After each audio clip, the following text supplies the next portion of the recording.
अस्सलाम वालेकुम दोस्तों। तो एक और मैच ख़त्म हो चुका है और हम आ चुके हैं एनालाइजिंग करने के लिए।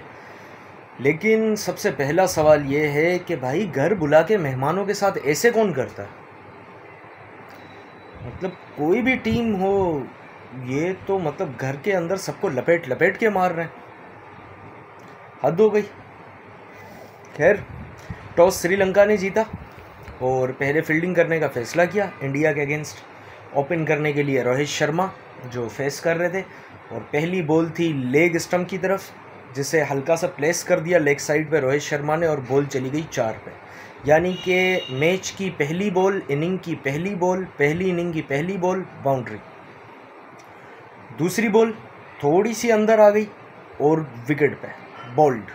रोहित शर्मा आज नहीं चल सके और पहली बॉल पे चौका मारने के बाद दूसरी बॉल पे वो आउट हो गए। लेकिन उसके बाद आए विराट कोहली, शुभमन गिल खड़े थे दूसरे एंड पे, और वो पार्टनरशिप फिर बहुत लंबी गई, ठीक ठाक लंबी गई। लेकिन अनफॉर्चुनेटली दोनों ही सेंचुरीज नहीं कर सके। दोनों करीब पहुंच के सेंचुरी के, एक के शायद 8-7 रन रहते थे शुभमन गिल के, और विराट के 12 रन रहते थे। 88 पे उसने विकेट दे दी। लेकिन यार, जब विराट की सेंचुरी रह जाती है ना, और इस वर्ल्ड कप में तीसरी सेंचुरी रह गई है इसकी, यार भाई तेरी 100 सेंचुरीज हमने देखनी है, ऐसा ना कर। प्लीज़ सेंचुरी कर ले, प्लीज़ कर ले मेरे भाई। बनता है, ठीक है ना? इस बंदे का बनता है कि यार ये सचिन के बराबर आए, बल्कि उसका रिकॉर्ड तोड़े। इस बंदे से बनता है।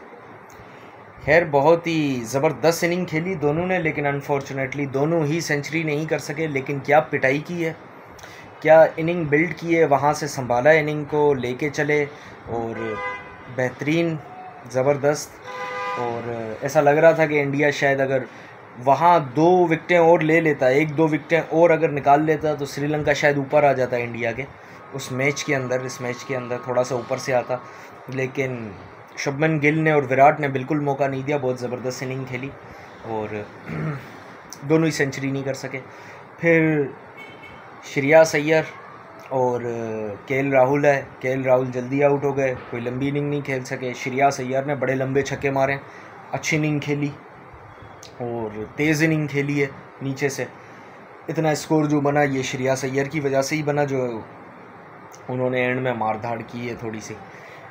वो भी सेंचुरी नहीं कर सके, वो 82 पे आई थिंक आउट हो गए। 3 सेंचुरीज रह गई आज इंडिया की तरफ से।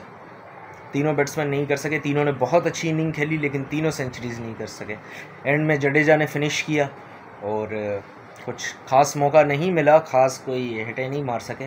मधुशंका की यहाँ बात करेंगे, 5 विकेट्स ले गए वो, लेकिन ये 5 विकेट्स कम्प्लीटली यूज़लेस थी, किसी काम की नहीं थी। क्योंकि मतलब जब टीम 350 प्लस भी कर रही है और इतने बुरे तरीके से पिटाई हो रही है, तो फिर 5 विकेट्स मतलब ठीक है, आप इस तरह नहीं कर सकते। हाँ, ये ज़रूर आप कह सकते हैं कि 380 या 390 या 400 बनने वाले थे, जो 357 पे रुक गई कहानी, तो वो 5 विकेट्स ले ली इसलिए रुक गई। तो ठीक है, ऐसे आप ज़रूर कह सकते हैं। लेकिन बैटिंग का स्कोर कार्ड देखने के बाद श्रीलंका की, आप ये बात भी नहीं करेंगे। खैर, जैसे वहाँ से पहली बॉल पे आया था चौका, फर्स्ट इनिंग की पहली बॉल पे आया था चौका, वैसे ही सेकंड इनिंग की पहली बॉल बुमराह करवा रहे थे और पहली बॉल पे पहली विकेट आ गई, एलबी। यानी कि दोनों इनिंग्स की शुरुआत इंडिया ने क्या खूबसूरत तरीके से की है। और 1 पे 0 पे 1 आउट, फिर 2 पे दूसरा आउट, फिर 2 पे तीसरा आउट, फिर 2 पे चौथा आउट। मतलब समझ नहीं आ रहा था कि स्कोर कहाँ लिखे हुए हैं और विकेट्स कहाँ लिखी हुई हैं। मैं खुद कंफ्यूज हो गया था। मैंने दरअसल थोड़ी देर के बाद ऑन किया था, जब वो सिराज बॉलिंग कर रहे थे, और ये सिराज ने तो कसम ही खा ली है कि चाहे श्रीलंका उन्हें श्रीलंका के अंदर मिल जाए या चाहे श्रीलंका उन्हें इंडिया के अंदर मिल जाए, वो इनके साथ यही करेंगे कि शुरू के 2 ओवर के अंदर ही गेम पैक कर देंगे। आज भी ऐसे ही किया सिराज ने, आते साथ 3 विकेट्स ले ली। और एंजेलो मैथ्यूज़ के अलावा कोई ऐसा बैट्समैन नहीं था जो डबल फिगर में दाखिल हो सके, और मतलब पूरा डोमिनेट किया। ऊपर से आए, 358 रन का टारगेट दिया था इंडिया ने और श्रीलंका को 55 पे पैक कर दिया। 3 विकेट्स सिराज ने ली, 1 या 2 विकेट आई थिंक बुमराह ने ली, और फिर आए शामी।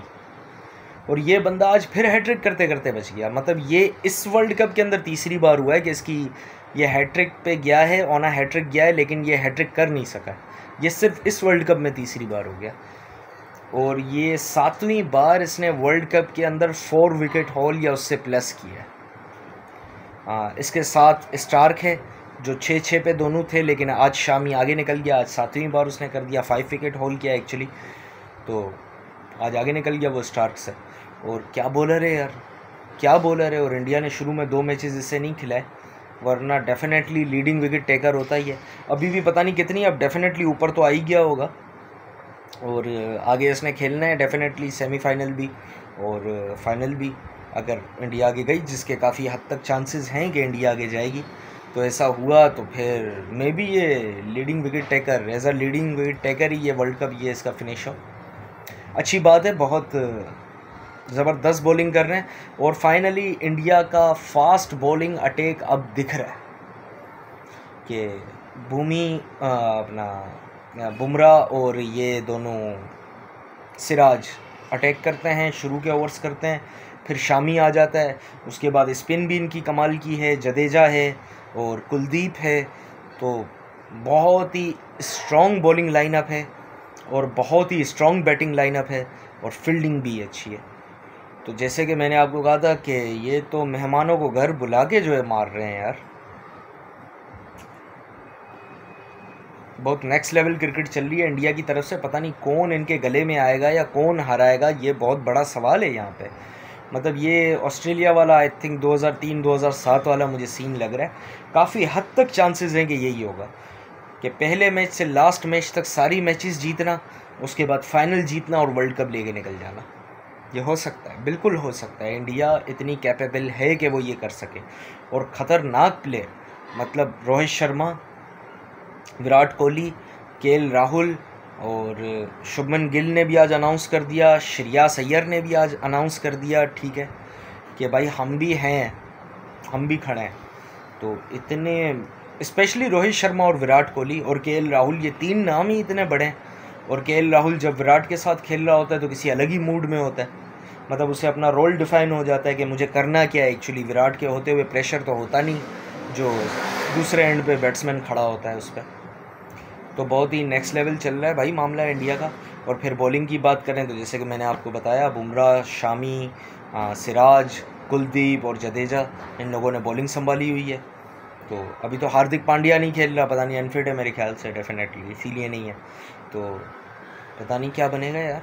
ये वर्ल्ड कप दे दो भाई इनको, दे दो, इंडिया को उठा के दे दो ये वर्ल्ड कप। लेकिन श्रीलंका की यहाँ बात करेंगे, बिल्कुल ही अंडर प्रेशर आ गए, बिल्कुल समझ नहीं आया इन्हें कि किस तरीके से परफॉर्म करना है, कैसे खेलना है। और धड़ाधड़ विकेटें देते हुए चले गए। 55 रन्स पे होल टीम आउट हो गई। और सबसे बड़ी victory I think world cup की अब तक, शायद जितना मेरे इल्म में, 302 रन से इंडिया जीत गया है। तो बहुत बड़ी विक्ट्री है ये। और रन रेट कितना ज़्यादा स्ट्रॉन्ग हो गया होगा इस बात का अंदाज़ा लगाया आप। खैर अब तो ये रन रेट की रेस से ही बाहर हो गए, अब तो ये पॉइंट्स के रेस से ही बाहर हो गए। अब तो डेफिनेटली आगे हैं और साउथ अफ्रीका भी है इनके साथ। और अब आगे देखें कि क्या बनता है। हाँ, बाकी की 2 टीम्स कौन सी हैं ये बात अभी भी वहीं अटकी हुई है। और देखते हैं अब आगे जाके क्या होता है, कौन आ रहा है कौन जा रहा है, क्या पता चलेगा आगे। जो भी होगा, जैसे ही मैच ख़त्म होगा अगला, उसकी एनालाइजिंग लेके मैं आपकी खिदमत में हाजिर हो जाऊंगा। तब तक के लिए अपना ख्याल रखें। अल्लाह हाफ़िज़।